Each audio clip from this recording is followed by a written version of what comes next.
माझे नाव कल्याणी. आजच्या परिपाठांतर्गत आजचं पुस्तक परीक्षण घेऊन येत आहे मी. पुस्तकाचे नाव विठू दांडू. हा पुस्तक कालच मी ग्रंथालयातून घेतला.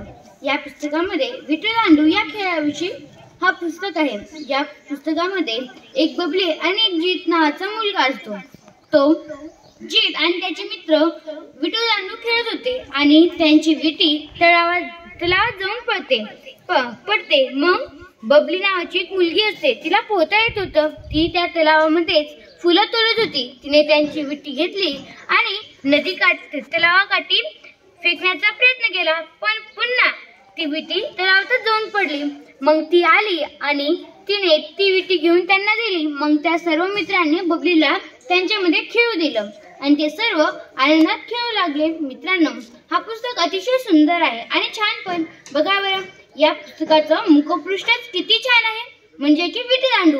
आपण सर्वच विटी दांडू तर खेळतोच ना. आपल्या सर्वांचा विटी दांडू हा खेळ आवडतोच, कारण की तो किती छान आहे. एक झाडाची फांदी घेतली, त्याची विटी बनवली आणि दुसऱ्या फांदीने दांडू बनवलं, झालं की विटी दांडू.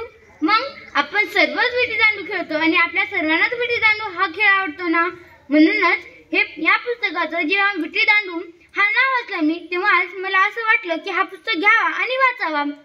बघावं मित्रांनो, या पुस्तकाला एखाद्या पहिलीच्या मुलांनी जरी घेतलं किंवा इतर मुलांनी जरी घेतलं तरी त्यांना हा पुस्तक वाचताना आणि जर त्यांनी ह्या पुस्तकावरील चित्र जरी पाहिले तरी त्यांना ह्यामध्ये काय लिहिलं आहे ते कळेल. धन्यवाद.